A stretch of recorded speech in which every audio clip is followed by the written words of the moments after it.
Gold, trusted gold buyers. మీరు తాకట్టు పెట్టిన బంగారాన్ని విడిపించి ఈ రోజు ఉన్న మార్కెట్ ధరకు కొనబడను.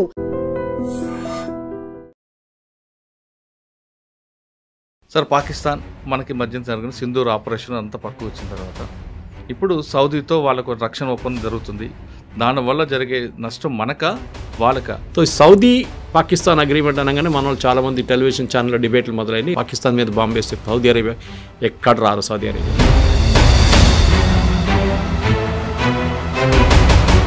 సంతకాలు పెట్టడం ఒకటి, యాక్ట్ చేయడం ఒకటి.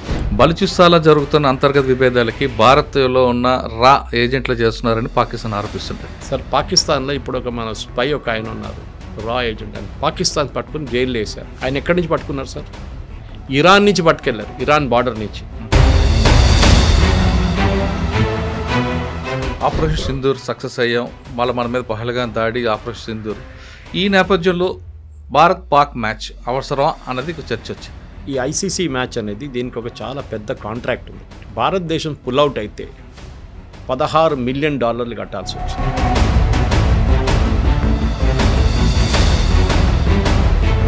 మన పాకిస్తాన్ని ఓడించలేమని చెప్పి మనం పారిపోయామని చెప్పి పాకిస్తాన్ ఒక స్టోరీ తీసుకొస్తాం.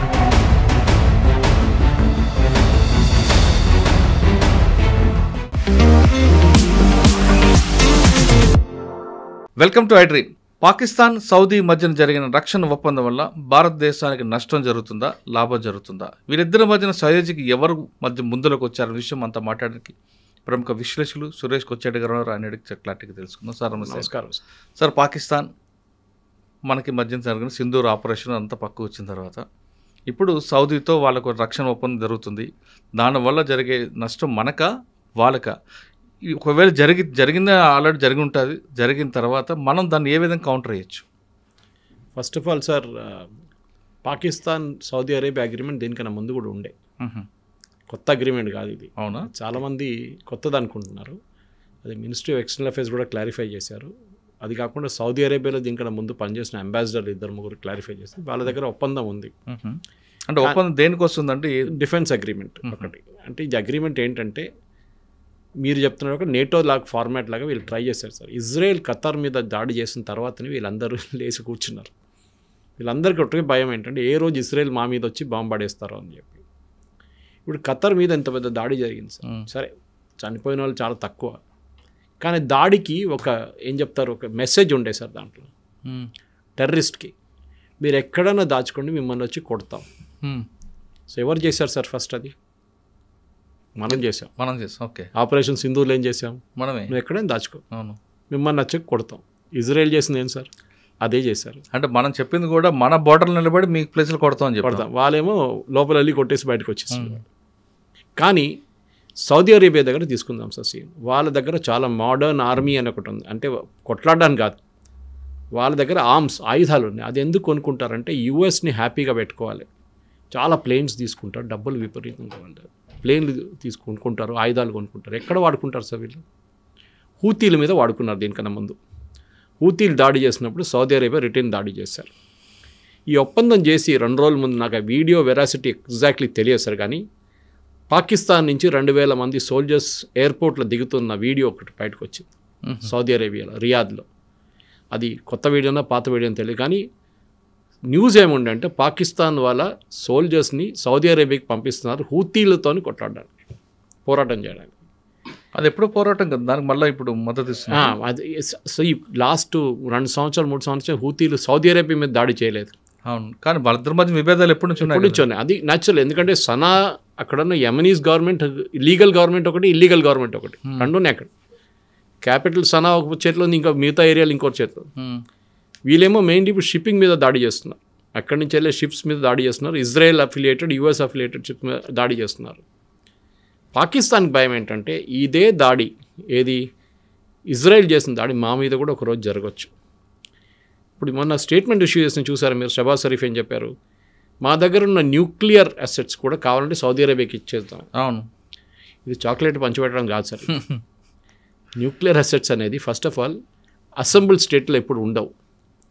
దాని లాంచ్ వెహికల్ ఒకటి ఉంటుంది, దాని మిసైల్ ఉంటుంది, దానికి ఉన్న మెయిన్ బాంబ్ ఒకటి ఉంటుంది, అది అసెంబుల్ చేయాల్సి వస్తుంది. దాన్ని సపరేట్గా పెడతారు, ఎందుకంటే ఎప్పుడైనా యాక్సిడెంట్ డెటోనేట్ అయితే పెద్ద ఇష్యూ అయిపోతుంది, మొత్తం రాజ్యం ఖాళీ అయిపోతుంది రాత్రికి రాత్రి. సో ఎప్పుడైనా డిసెంబర్ చేసి పెడతారు.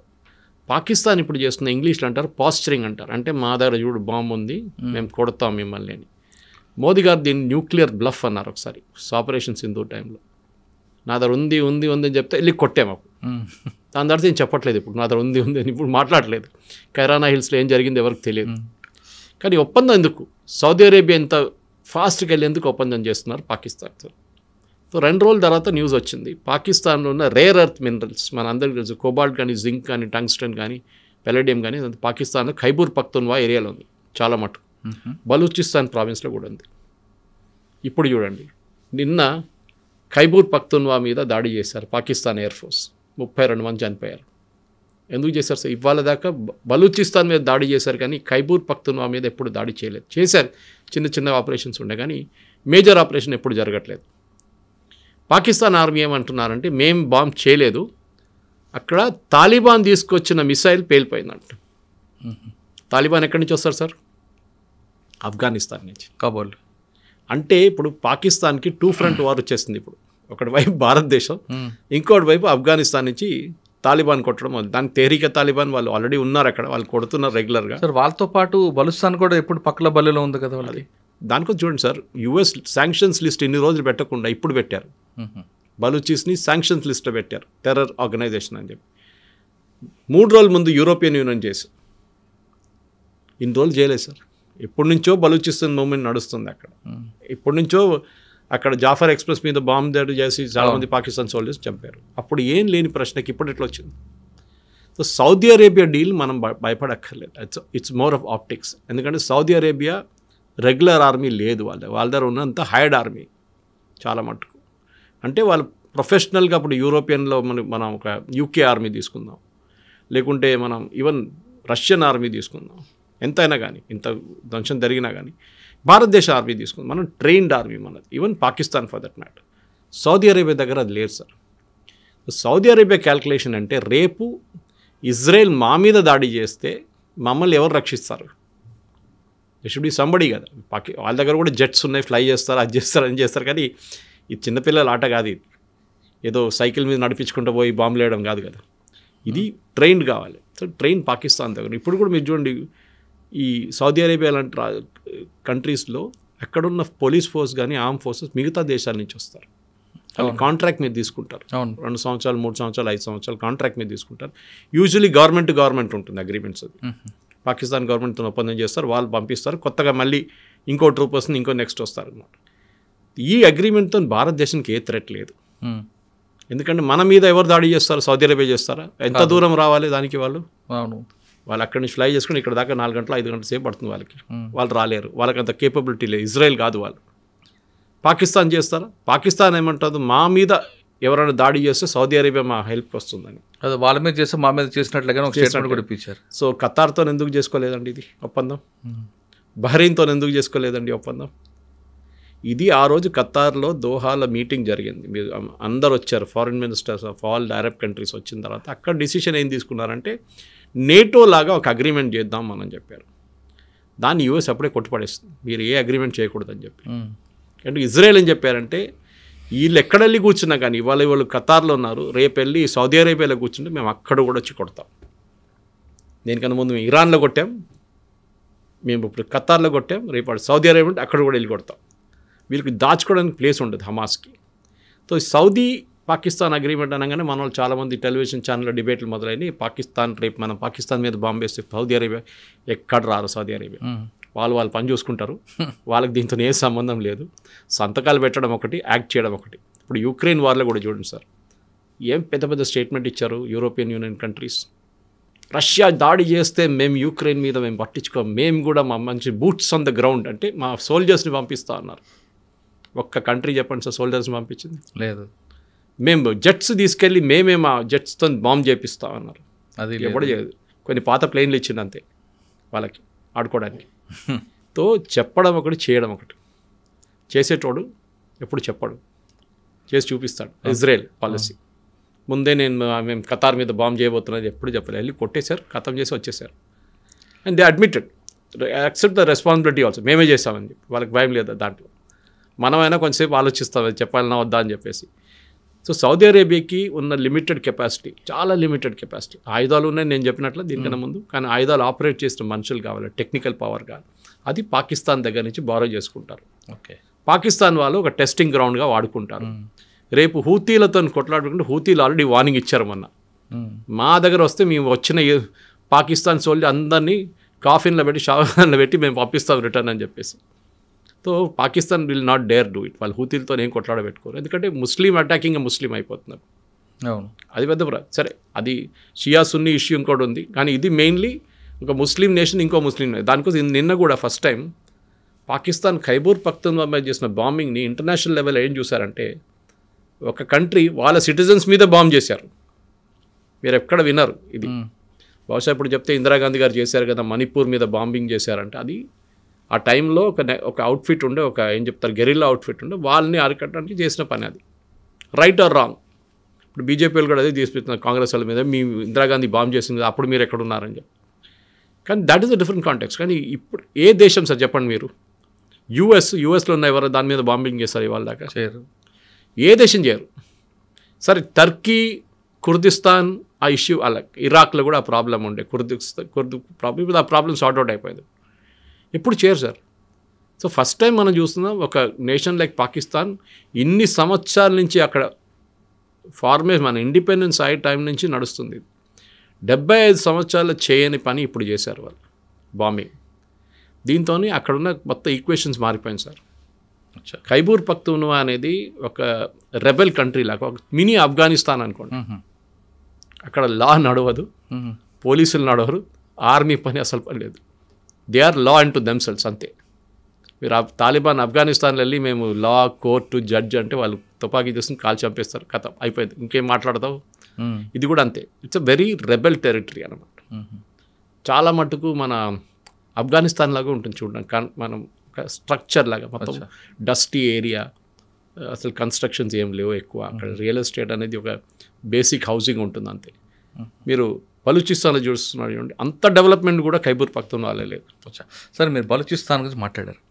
బలూచిస్తాన్లో జరుగుతున్న అంతర్గత విభేదాలకి భారత్లో ఉన్న రా ఏజెంట్లు చేస్తున్నారని పాకిస్తాన్ ఆరోపిస్తుంటుంది.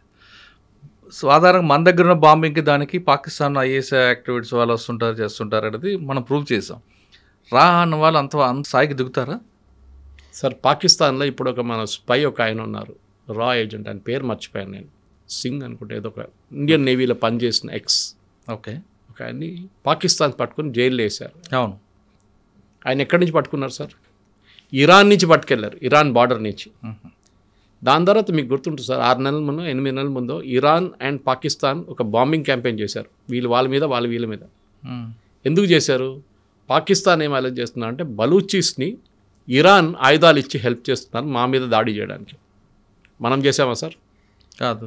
ఇరాన్ మీద ఆరోపణ చేశారు పాకిస్తాన్ ఓపెన్గా, మీరు ఆయుధాలు ఇస్తున్నారు, మా సోల్జర్స్ మీద వచ్చి దాడి చేస్తున్నారు, జాఫర్ ఎక్స్ప్రెస్ మిగతా అన్నీ చేశారు. రా ఏజెంట్స్ చెప్పడం అది చాలా, I won't be one surprised. మనం చేస్తే తప్పేంటి సార్? మన మీద కాశ్మీర్లో ఏం చేస్తున్నారు వీళ్ళు? అవును, అదే పని చేస్తున్నారు కదా. మనం మహాత్మా గాంధీ ఫిలాసఫీ ఇప్పుడు పనికిరాదు సార్. ఒక చంప మీద కొడితే ఇంకో 2 సార్లు కొడతాం మన చంప మీద, అంతే. సో మనం కూడా అదే పని చేస్తున్న వాళ్ళు. We will also keep their border restive. అక్కడ మనం కూడా వాళ్ళని ఎప్పుడు టెన్షన్లో ఉంచుకోవాలి వాళ్ళు. సార్, కాశ్మీర్ వ్యవహారం వచ్చారు మీరు. ఆపరేషన్ సింధూర్ సక్సెస్ అయ్యాం, మళ్ళీ మన మీద పహల్గాం దాడి, ఆపరేషన్ సింధూర్. ఈ నేపథ్యంలో భారత్ పాక్ మ్యాచ్ అవసరం అన్నది చర్చ వచ్చింది సార్. ఈ ఐసీసీ మ్యాచ్ అనేది దీనికి ఒక చాలా పెద్ద కాంట్రాక్ట్ ఉంది ఒకటి. ఇన్ఫ్యాక్ట్ భారతదేశం పుల్అవుట్ అయితే $16 మిలియన్ కట్టాల్సి వచ్చింది. $16 మిలియన్, ఎందుకంటే television rights, advertising rights, ticket స్టాండ్లో టికెట్స్ దాన్ని అమ్మేశారు ఆల్రెడీ. కరెక్ట్, మీరు అడిగిన ప్రశ్నకి ఆడాలన్నా వద్దా అనేది ఇప్పుడు ఆలోచించండి. భారత్ బాయ్కౌట్ చేస్తుంది అనుకోండి, ఏమవుతుంది సార్? నష్టం జరుగుతుంది. నష్టం పోతే అది కూడా మనం కట్టేస్తాం. 16 మిలియన్ బీసీసీఐకి చిన్న అమౌంట్. కానీ అది కాదు ఇంపార్టెంట్. మనం పాకిస్తాన్ని ఓడించలేమని చెప్పి మనం పారిపోయామని చెప్పి పాకిస్తాన్ ఒక స్టోరీ తీసుకొస్తాం. కానీ ఆ స్టోరీ తీసుకొస్తారు కరెక్టే, కానీ వాళ్ళకు కవ్వింపు చర్యలు మాత్రం ఉన్నాయి కదా. సెకండ్ ఇవ్వకుండా వెళ్ళడం ఒకటి, బ్యాట్ పట్టుకొని వెపన్ లాగా చూపించడంతో పాకిస్తాన్ ఏంటంటే సెల్ఫ్ గోల్ కొట్టుకున్నారు. అది 6 చూపించాడు బౌండరీ దగ్గర. సో పాకిస్తాన్ ఓడిపోయారు, షేక్ హ్యాండ్ చేయలేదు ఫస్ట్ టైం. తో ఏమందరూ అనుకున్నారు సెకండ్ టైం షేక్ హ్యాండ్ చేస్తారో బహుశా, సెకండ్ టైం కూడా చేయలేదు. ఈ లాంగ్వేజ్ మనం పాకిస్తాన్ని ఒక కబడ్డీ మ్యాచ్లో ఓడిపిస్తే కూడా అది మ్యాచ్, అది మనకు చాలా ఇంపార్టెంట్. పాకిస్తాన్ని ఏ గేమ్లో అయినా ఓడిపోయారు, కానీ వాళ్ళ బాడీ లాంగ్వేజ్ డిఫరెంట్ చూపిస్తున్నారు కదండి. వాళ్ళు చూపారండి. ఓడిపోతున్నాడు ఏదైనా చేస్తాడు, ఓడిపోతున్నాడు ఏ బాడీ లాంగ్వేజ్ అని చూపిస్తాడులే. కానీ వాళ్ళు గెలిచారా? గెలవలేదు కదా. We have proved a point on the field. వాళ్ళు ఓడించి ఒకసారి కదా 2 సార్లు ఓడించాం. That is the most important thing. నేను కూడా నేను యాక్చువల్లీ 2 మ్యాచ్లు చూడలేదు సార్. నేను చూడలేదు, ఎందుకంటే నాకు ఒక ప్రాబ్లం ఉంది. నాకు ఇండియా పాకిస్తాన్ మ్యాచ్ ఎప్పుడైనా ఉన్నప్పుడు నేను చూస్తే ఇండియా ఓడిపోతారు. సో నేను ఎప్పుడు చూడబెట్టుందా, చాలా తక్కువ ఇండియా ఓడిపోయింది. ఎందుకంటే ఇప్పుడు దాకా ఇండియా పాకిస్తాన్ రేషియోలో మోస్ట్ ఆఫ్ టైం ఇండియా గెలిచారు ఇప్పుడు. కానీ నాకు సైకలాజికల్గా ఉంటుంది అది ఇండియా పాకిస్తాన్ కాదు ఏదైనా మ్యాచ్లో. సో నేను లాస్ట్లో ఇండియా గెలుస్తున్నారని చెప్పితే అప్పుడు వెళ్ళి లాస్ట్ 3 ఓవర్లు చూస్తాను నేను అంతే. సో ఎనీవే ఈ మ్యాచ్ ఆడడంలో నా ఒపీనియన్ ప్రకారం మంచి పని చేశారు. ఎందుకంటే మనం అక్కడి నుంచి జరిగిపోయి ఉంటే పాకిస్తాన్లో క్యాంపెయిన్ ఏముంటుంటే చూడండి భయపడ్డారు, ఆపరేషన్ సింధూర్లో మేము 6 ప్లేన్లు కొట్టేసాం, చూడండి భారతదేశం మాతో ఆడడానికి భయపడుతున్నారు ఇప్పుడు.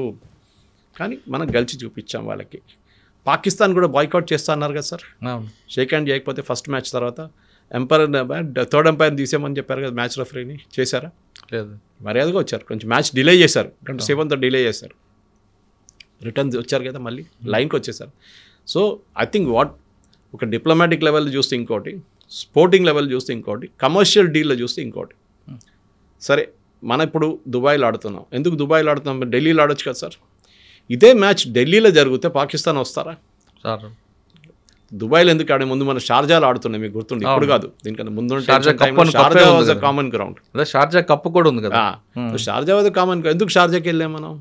ఎందుకంటే పాకిస్తాన్ ఇండియాకి రావడానికి భయపడతారు. సో ఇప్పుడు మనం ఆ మ్యాచ్ మంచిది అంటారు, we have buried the ghost అంటాం ఇంగ్లీష్లో. అక్కడ అయిపోయింది, మనం అక్కడ దఫనా చేసేసాం కంప్లీట్గా.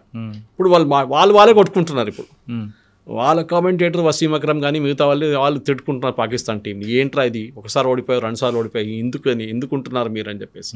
చిన్న టోటల్ కాదు, సెకండ్ టైం మనం క్రాస్ చేస్తుంది. 171 is not a small total. It I think highest, I think చేసింగ్లో India highest in Asia cup. Okay. So politics పక్కన పెట్టాలి సార్ ఎప్పుడు స్పోర్ట్స్లో. సరే ఎమోషనల్గా కరెక్ట్, పహల్గామ్ జరిగింది, ఆపరేషన్ సింధూర్ చేసాం, కానీ మనం బాయ్కాట్ చేస్తే what message does it send out అనేది మనం చూడాలి. మనకేమైనా బెనిఫిట్ వస్తుందా? ఏం రాదు, ఉన్న నష్టమే. ఆడడం బెటర్, ఆడి చూపించి వాళ్ళని ఓడిపించాలి, అది చేసాం మనం. దట్ ఈస్ మై మిగతా ప్రేక్షకులకి ఇంకా ఒపీనియన్ ఉండొచ్చు, కానీ బహుశా నా ఒపీనియన్ ఇట్స్. చెప్పేవాడు చేయడు, చేసేవాడు చెప్పడు అని అంటున్నారు సురేష్ గారు. పాకిస్తాన్ సౌదీస్ మధ్యన ఒప్పందం వల్ల మనకు ఏ మాత్రం ఒరిగేది లేదు, మనం హ్యాపీగా ఉండొచ్చు అంటూ సురేష్ గారి విశ్లేషణ. ఇది పాకిస్తాన్ సౌదీ మధ్యన జరిగిన ఒప్పందంపైతో పాటు పాకిస్తాన్ ఇండియా క్రికెట్ మ్యాచ్పై సురేష్ గారి విశ్లేషణ. మరో అంశాల్లో మళ్ళీ కలుద్దాం. అంతవరకు నమస్తే. థ్యాంక్ యూ అండి. Thank you sir. And don't forget to subscribe to iDream. And for more videos, please subscribe to iDream. Please subscribe to iDream. Please subscribe iDream. And please subscribe to iDream. For more videos, subscribe to iDream. please like, share and subscribe to the channel. Congratulations, iDream. Subscribe to iDream. Subscribe to iDream. So subscribe to iDream Media. iDream ki iDream team andarki huge congratulations. Please subscribe iDream Media. Please subscribe to iDream. Subscribe iDream. Please subscribe to iDream. iDream అంటే నా కళల channel subscribe చేసుకున్న నోరు తిరుగుతలేదు, మీరైతే గంట గుర్తు కొట్టండి. For more such videos, please subscribe to iDream. Subscribe to iDream. Please subscribe to iDream. Please subscribe iDream Media. Please do subscribe to iDream. Please subscribe to iDream Media. For best entertainment and information, please subscribe iDream.